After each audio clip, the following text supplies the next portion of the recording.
Semearen eta Espiritu Santuaren izenean, jauna zuekin. Senideo, aitor ditzagun humiltasunez gure pekatuak, misterio santuak behar bezala ospatuak izateko. Erruki jauna. Kristo erruki. Erruki jauna. Erruki dakigula jainko guzti zantzua, eta gure pekatuak barkaturik eraman gaitzala betiko bizitzara. Gloria in excelsis Deo.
aspalditik deitzen diote zure semearen amari, pilareko ama Maria, eta zure babespean hartzen dituzu, horrela deitzen diotenak. Egizu, haren laguntzari esker, izan gaitezela sinismenean sendo, itxaropenean uste handiko eta maitasunean iraunko. Zure seme Jesukristo gure jaunaren bitartez, zurekin eta Espiritu Santuarekin batean, jainko eta errege bizi baita, gizaldi eta gizaldietan. Amen.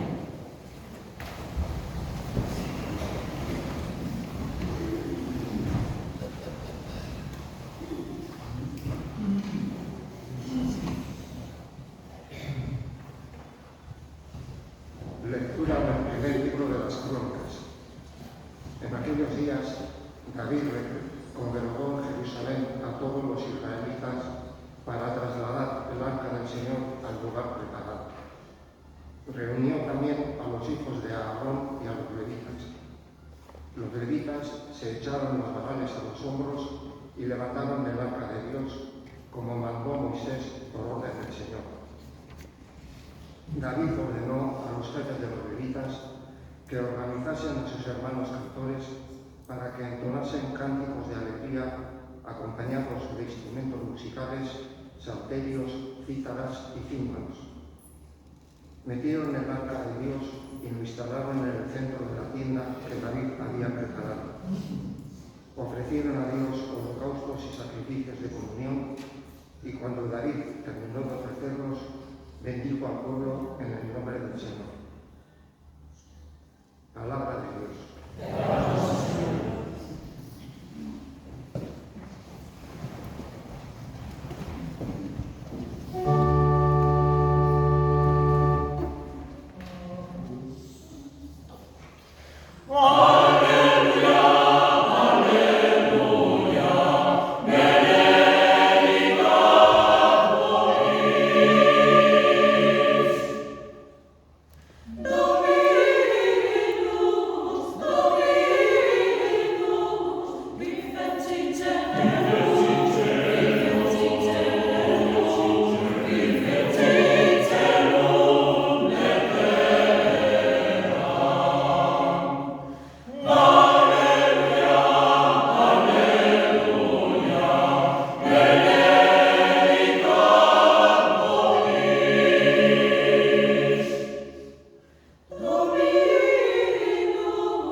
dichoso el vientre que te llevó y los pechos que te criaron. Pero él repuso, mejor, dichosos los que escuchan la palabra de Dios y la cumplen. Jauna kesana.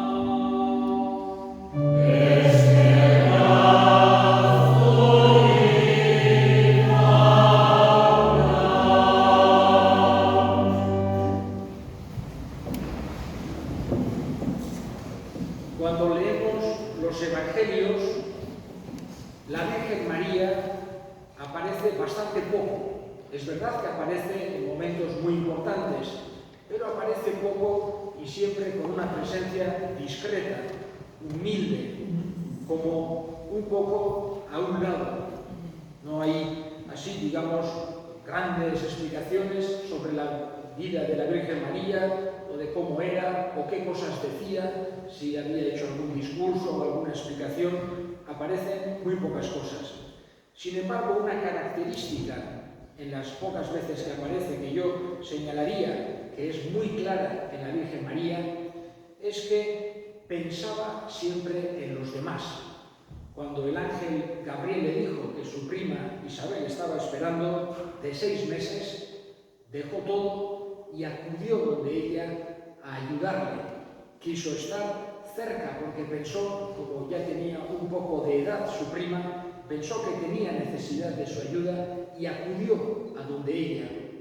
Supo por medio del ángel, en aquella época no se enteró entonces, seguramente no había sabido antes, las noticias no eran como hoy en día, no tenían las facilidades de que le mandaban un WhatsApp o le hacían una llamada por teléfono, y cuando supo, acudió corriendo la Virgen María a ayudar a su prima Isabel. Aparece otro momento también bonito en la Escritura en el que estaban invitados en una boda, Jesús y María, algunos parientes, algunos amigos. No nos dice el Evangelio quiénes eran los que se casaban, pero sí nos dice que cuando María se dio cuenta que se les había acabado el vino y que iban a quedar mal, iban a hacer un poco de ridículo delante de los demás invitados, ella misma, sin que nadie le dijera, fue donde Jesús y le dijo: Jesús, no tienen vino. Se estaba pensando en los demás. Bueno, Jesús le dijo, y en griego pone, ¿y a ti y a mí qué? Pero le dijo como en broma, y le dijo, no, haced lo que Él os diga. Ella entendió que iba a hacer. En cualquier caso, vemos que María tiene esa característica en el Evangelio clarísima de pensar en qué necesitan los demás. No esperar a que le pidan, sino tratar de adelantarse para ayudar. Una característica muy bonita que nosotros tenemos que tratar de imitar, porque la Virgen María es siempre modelo para todos los cristianos. En la fiesta que estamos celebrando hoy de la Virgen del Pilar se recuerda una tradición, una leyenda, en la que el apóstol Santiago había llegado a la península ibérica, a la provincia romana de Hispania, y se encontraba cerca de César Augusta, la actual Zaragoza, y en ese momento debía estar en un momento bajo, en un momento como desanimado, porque no conseguía transmitir el Evangelio que había venido a transmitir. Y es en ese momento cuando encima de un pilar se le aparece María, que, digamos, él le conocía personalmente y además, digamos, desde el punto de vista teológico, se suele considerar más como una bilocación que una aparición, porque estaba también viva en aquel momento, seguramente en Nazaret. Y la Virgen María le transmite esos ánimos, le transmite esas fuerzas para seguir adelante. Es un poco la fiesta que hoy celebramos. Por un lado, teniendo en cuenta la importancia de los apóstoles y también el hecho de que todos tenemos que de alguna manera ser apóstoles, compartiendo aquello que hemos recibido, por supuesto nunca ni imponiendo ni pensando que somos más o sabemos más, pero sí tratando de compartir aquello que para nosotros es un tesoro. Y por otro lado, tenemos en cuenta la importancia fundamental de la Virgen María en todos los momentos de los cristianos. Eta hoxe eskatzen diogu zeruko gure amari. Gure garai hauetan, gu bizi geran garai hauetan, berak eman dezaigula, fede sendo bat eduki dezagula. Pilareak nola baitere hoxe adierazten du, sendotasuna. Pilare horrek gogorazten digu eta hoxe eskatzen diogu Ama Birjinari. Fedearen sendotasun hori eman dezaigula, ez dira garairik errexenak, baino berari hoxe eskatzen diogu. Eta fedearekin batera ere itxaropena eta maitasuna. Hoiexek baitira gure kristauntzago gure bertute teologalak. Ama Birjinak lagundu dezaigula eta zaindu dezala bereziki Lekunberriko herria, hemengo zaindari bezala.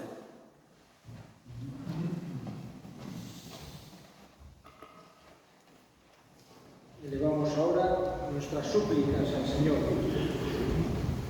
Vamos a pedir en este día de hoy, especialmente por el pueblo de Lecumberri, para que la Virgen del Pilar lo cuide, lo mantenga lejos de todos los daños espirituales y materiales. Roguemos al Señor. Pedimos también, especialmente, por todas las personas que están enfermas, que están sufriendo, para que Dios les dé fuerza. Roguemos al Señor. Escucha, Padre, la oración que te dirigimos por Cristo nuestro Señor. Amén.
begira begionez gure emaitzei, eta entzun bihotzonez gure otoitzak.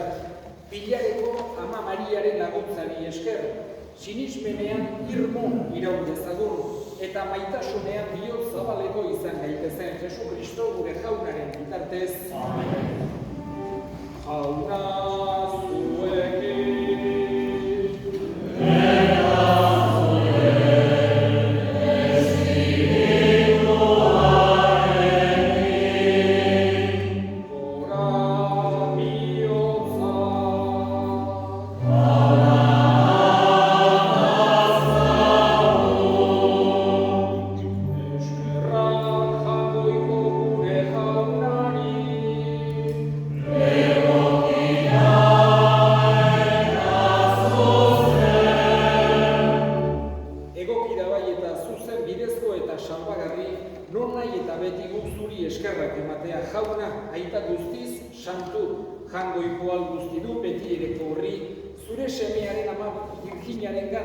Egindako harrigarri guztiengatik, izan ere, Kristoren Ama Maria, pekaturik gabe sortua, etzen hilobian usten du, birjintasunean beti santua izan zen, semeagan aintzatsua, jasokundean garailea, beragandik jaio zen Kristo, Elizaren senarra, herri guztien argia, fedeturen itxaropena, eta gure herri osoaren poza.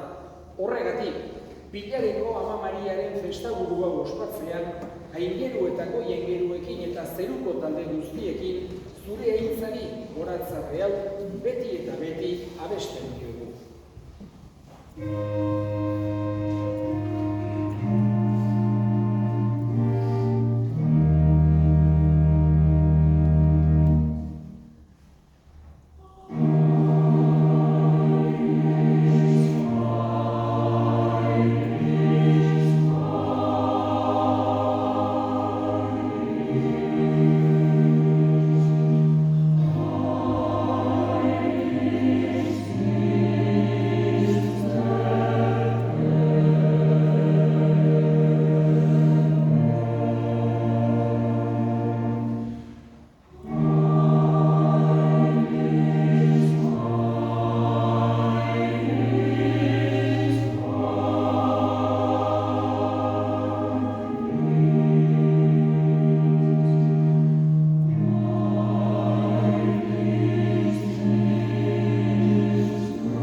Santu zerabai jauna eta santutasun guztiaren iturriz, egintzazu bada santu ogiako hauek zure espiritua isuriz, Jesu Kristo gure jaunaren gorputz eta odol egin daitezen guretzat.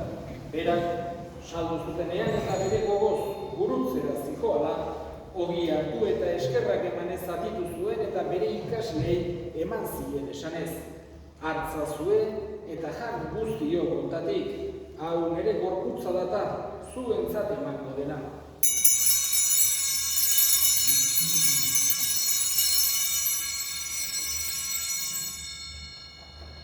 Era berean, afalondoan kaliz harturik, berez ere eskerrak emanez, bere ikaslei eman zien esanez. Hartza zuen eta edan guztio kontatik, hau nire odolaren kaliza data, itun berri eta betikoaren odola, zuentzat eta askorentzat bekatuak barkatzeko isuriko dena. Egizue hau nire oroigarri.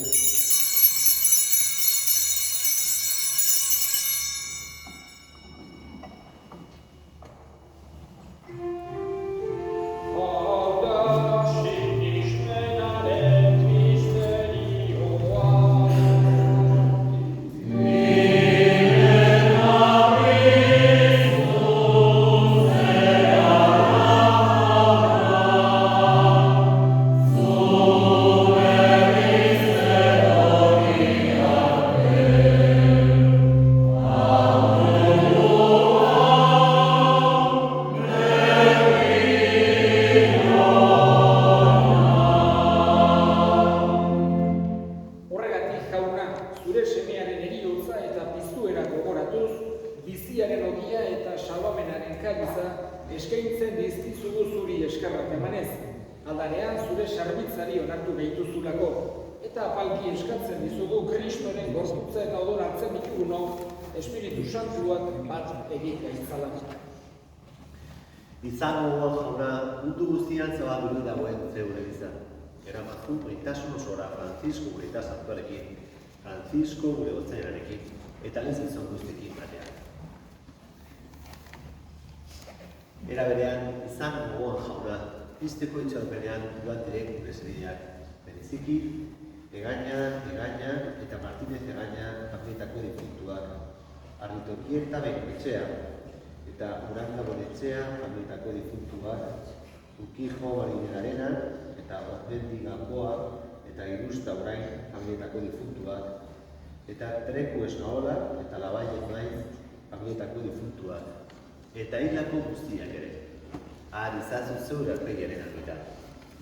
Errunk izakizkigu horren gu guztio betiko bizia egin dezagun.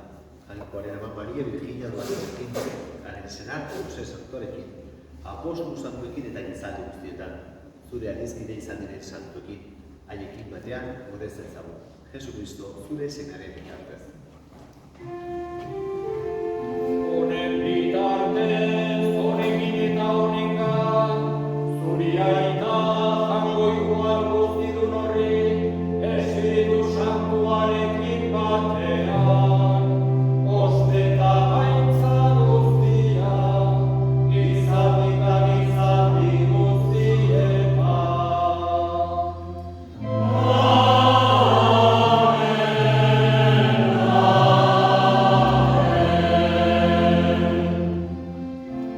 Sanpatzaileak agindu eta erakutsiari jarraituz, bildur gabe esan dezagun.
Zure errukiari esker pekatutik garbi bizi gaitezen eta estualdietan sendo. Betiko zorionaren itxaropenean, Jesu Kristo gure salbatzailea noiz etorriko den zain gaudela. Jesu Kristo gure jauna, zuk esana da apostoluei pakea uzten dizuet, nire pakea ematen.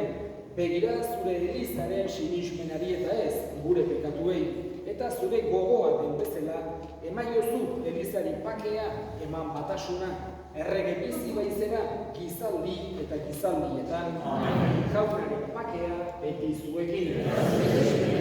Emaiozue pakea ekarri.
Zoriontsuak jaunaren maila deituak.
y para rezar y felicitarle sus hijos e hijas a la iglesia nos hemos acercado. Muchas felicidades a Macho y Lastro, que pases un feliz día de tu santo. Lo mejor te hemos deseado. En esta Eucaristía hemos rezado y hemos cantado. También le hemos pedido perdón porque nos hemos descuidado y hemos pecado. Pero como nuestra Macho es muy buena, seguramente ya nos habrá perdonado. También las gracias le hemos dado, porque de nosotras se ha preocupado. Y ahora, como la fiesta habrá continuado, vamos a pasar lo mejor posible, sin habernos demasiado saciado ni embriagado. Si no, diremos, ¿qué nos ha pasado? Mejor hubiera sido si las fiestas no hubieran llegado, algo mejor hubiéramos estado, nos hemos fastidiado. Y cuando todo haya finalizado, cada cual iremos a nuestro hogar, pensando lo bien que hemos andado, dándole las gracias a nuestra patrona, porque por su intercesión Dios nos ha ayudado y la pandemia no nos ha llevado. No sabemos hasta cuándo, pero aquí nos hemos quedado. Nos quedamos con la esperanza que el próximo año de nuevo nos hayamos reencontrado y abrazado y una nueva celebración hayamos disfrutado. ¡Viva la Virgen del Pilar, de belleza sin igual, que de Zaragoza a Lecumberri un salto grande ha dado y con nosotros se ha quedado! Y viva los de Lecumberri, que siempre le hemos amado y con lo poco que tenemos nos hemos conformado. Iritsida, pilarikakama, kinaren eguna, eta berarekin batera Lecumberriko bestak. Eta eliztarrek etorrikera elizara, otoitza egitera eta zonentzira. Zorionak Amatxo Pilartxo. Ongi ospatu behar ditugu Lecumberriko bestak, herritarrak eta kanpotarrak. Guztiak kontaktuak maitasunez beteak. Gora pilarikak, eta gora Lecumberriarrak, alaiak eta jatorrak. Eskerrik asko, festa on guztiori.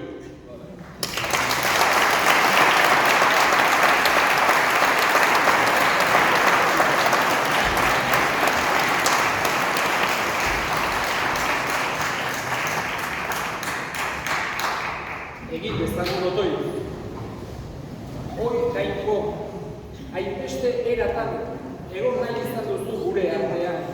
Horregatik eskerrak ematen dizkizugu hartu dugun eukaristiagatik eta apalki eskatzen Pilareko Ama Mariaren otoitzari esker irits gaitezela zu zerua beti ikustera Jesukristo gure jaunaren bitartez.